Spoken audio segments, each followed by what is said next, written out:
adlaw, magandang araw. Welcome sa Pakighinabi, She Rose in Action, a special series in celebration of National Women's Month. Today, we are joined by a woman in action.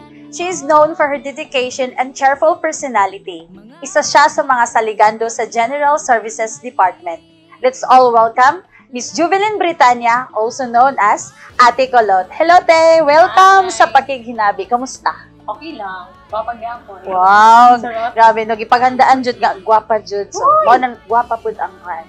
So happy na knowing nga ikaw ang isa sa akong i-interview diri at kay. So ikaw na happy ba ka? Kung nakalbaan niya, murag nalipay nga murag basta din ako ma-expert ako ang kid. Di, kanang pila nakakatuig to diri as sa askat ng work? Almost 2 years 2 years. So before working here, asa man kagikan? sa Coen. OFW ko sa Coen. Unsay work nimo dito PH. Domestic helper. So, pila po kakatuig dito? Coen with almost 2 years ko. So, working sa Kuwait for 2 years, kumusta yung experience dito Coen, lisod kay nag-adjust ko sa kanaang klima. Kay siyempre, dito it ka na ang init kaayo. Init ko dito ang kung init kayo. Kung tugnaw po kayo. Kung init man po, dili naman po ka mga Coen, kay naman sila aircon nga. Naman sila aircon, gaganig aircon dito dahil. Kung na tayo sila aircon. Pero, mga to nga, Coen, kanang masaya gani, kanang tungguhon ka. Okay. Kay tuwod sa kainit ba? Naglisod og adap pang imong lawas na. Kuan po sa kanang language nila, kaya siyempre maglisod ka kuan sa buto. Nasa ako sa istorya, inana gani. Kamoto. Struggle jud ka na sa. Unya, naka-feel ba ka nga na homesick jud ka dito pag abot dito? Oo, kanaang nakuan ko to na sakit ko. Nga pa doktor ko sa ko ang amo. So working here in Ascate, kamusta man? Unsa may role nimo diri Proud to say I'm a utility.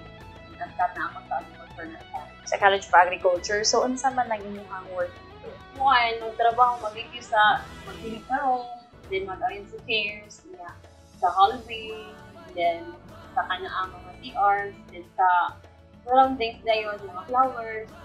Lagi. So, kuan in short, ikaw ang nag-maintain sa kahapsay sa palibot, no? So, mas early pa ka sa mga trabahante, estudyante dapat, di ba, kay siyempre mas maka-work man ka, wala pa sila. 6 ko or di man dito balik kayan mo, 6:45 to 7. So, early. Pero una dito sa ilan. So, married naman si Ate Kulot, no? Yes. Pila ka tuig, te? Almost 2 years. Do you have kids? Wala kami nag-aantay. Sige lang, maabot naman din natin na. So, Ate Kulot, being a utility is not easy man yun, no? So, pero, makita yun na mo ang imong moitong yun ng grabe, ang cheerful kay mong personality. So, everyday nakita na mo nga where you can smile. Sige na magsugat inita, smile ka, hi ma'am, good morning. So, asa ka gakuha og kusog o motivation everyday na inana lang sa imong work? Ako na, syempre, dati ko lang ako ang gusto sa ato ang various kay siyempre. Inabata na to sa butang, makita na nato ang iyang kamaayo, kay siyempre natay libre nga gininhawa, dili sa para sa uban baya kay ang ilang gininhawa kailangan na tong kwarta, kay bayaran, gina-oxygen, anak mo na nga.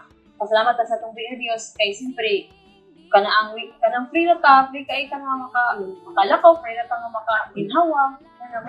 Unang-una dyan nga ako ang manang-una ko nga kanaang armor na ko sa kanaang pagpanarbaho kay kanaang dako kay dito nga pasalamat sa itong videos. Siyempre, bisag kapoy, siyempre normal naman dito nga kapoy ta. So, ato dyan nag-i-wear ang ato ang mask nga kanaang smile yun. Kay siyempre, kung mag-move-out lang gud ta niya ikapoy ta mas more ta nga madaw. Mas kapoy yun. Wala nga ato dyan i-wear ang ato ang beautiful smile. Charot! Sana makatakod ang smile ni Ate Kulot. So outside Ascat, Ate Kulot, unsa ka sa inyo ha? Kinsa si Ate Kulot?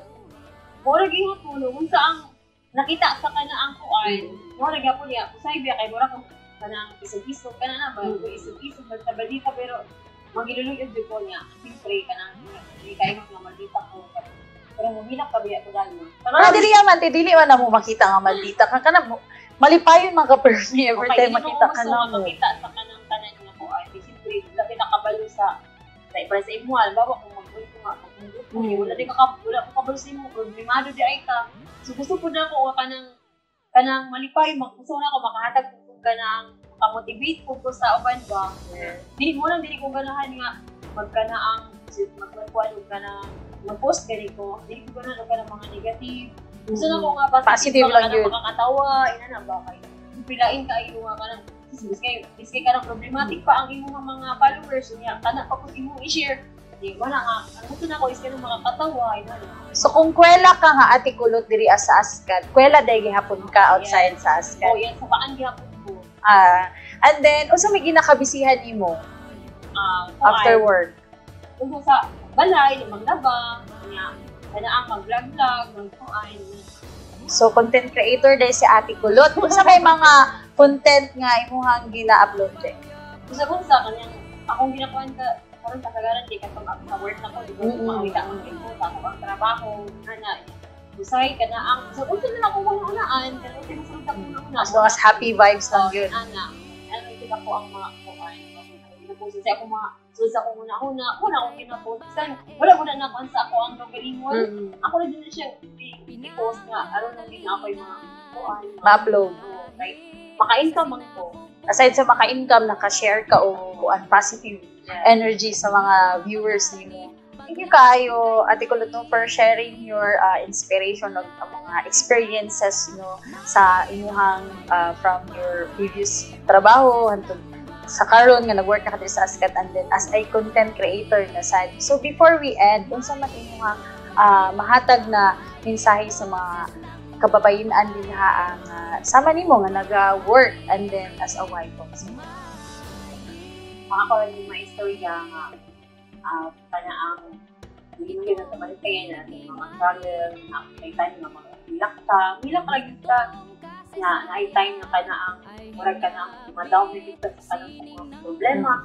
Hindi na dito na natin na ikuan kay lampas rin yun sa kinapubig mo mga kanang labi na kay nga mga babae na gabi na itong kanang gabi bita ka strong sama bita sa kana ang bato nga ikuan kay isagun ka pa na nga kana ang unos sa pa nga kana ang hangin nga mga paksa to ano sige na tanong kanang hindi kita matalon hilak ka pero hindi kita matalon padayon na kita kana ang ako as kana ang babae kana ang di padayon na yun ka kana pagka as nung as na atay ginhawa nga yatag sa ko padayon kita o kana ang kita kabalo sa tuntas o kita kabalo kana ang kalisata sa takwaon sa so mana nga as nung as na nga nakatay kinukit padayon na kita mo trabaho kuan hindi na yun ito itong pagagawa pa Okay. Thank you so much, Ate Kulot. No, daghang salamat sa pag-share and your dedication proves nga every job is important and valuable and that true strength comes from passion and hard work. So, daghang salamat, Ate Kulot. Para sa atong mga viewers, let's continue to appreciate and support the hardworking women around us every day. This has been Eliani Bancayrin ug kini ang Pakighinabi, Sheroes in Action. Kita-kits sa sunod. And daghan salamat. Mabuhay ka, Juana. Mapayapang may boses ng babae.